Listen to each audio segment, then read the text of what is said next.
और जलाली नाम में आप सबको सलाम। अय्यूब नबी की किताब उसका 21 बाब उसकी तलावत करूँगी। और कलाम पाक में यूँ लिखा है कि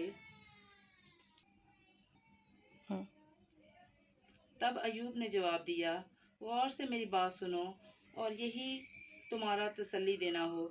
मुझे इजाज़त दो तो मैं भी कुछ कहूँ। जब मैं कह चुकूँ तो ठट्ठा मार लेना, लेकिन मैं क्या मेरी फरियाद इंसान से है? फिर मैं बेसब्री क्यों ना करूं?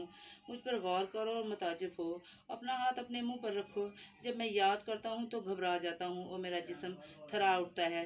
शरीर क्यों जीते रहते हैं? उम्र सीधा होते बल्कि कुव्वत में ज़बरदस्त होते हैं।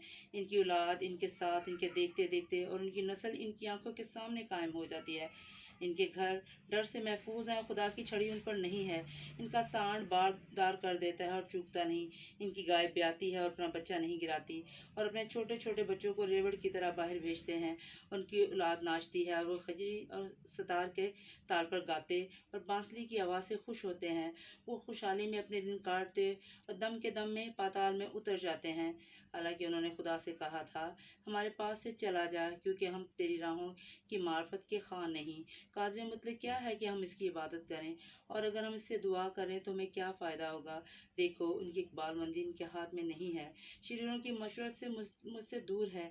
कितनी बार शरीरों का चिराग बुझ जाता है और इनकी आफत उन्हीं पर आ पड़ती है। और खुदा अपने गज़ब में गम पर गम देता है, और वह ऐसे हैं जैसे हवा के आगे डंठल, और जैसे सूखा भूसा जिसे आंधी उड़ा ले जाती है।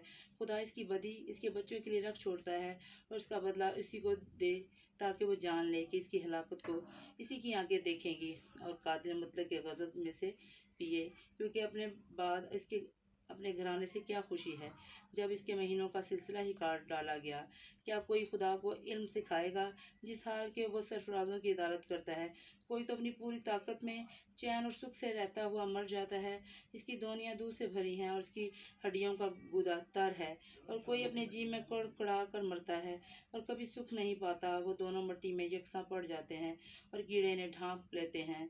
देखो, मैं तुम्हारे ख्यालों को जानता हूँ और इन मंसूबों को भी जो तुम बेइंसाफी से मेरे खिलाफ बांधते हो, क्योंकि तुम कहते हो कि अमीर का घर कहाँ रहा और वो खैमा कहाँ है जिसमें शरीर बसते हैं। क्या तुमने रास्ता चलने वालों से कभी नहीं पूछा और उनके आसार नहीं पहचानते कि शरीर आफत के दिन के लिए रखा जाता है और गज़ब के दिन तक पहुंचाया जाता है? कौन इसकी राह को इसके मुंह पर बयान करेगा और उसके किए का बदला कौन उसे देगा? तो भी वो गौर में पहुंचाया जाएगा और इसकी कब्र पर पहरा दिया जाएगा। वादी के ढेले से मरगूब हैं और सब लोग इसके पीछे चले जाएंगे जैसे इससे पहले बेशुमार लोग गए।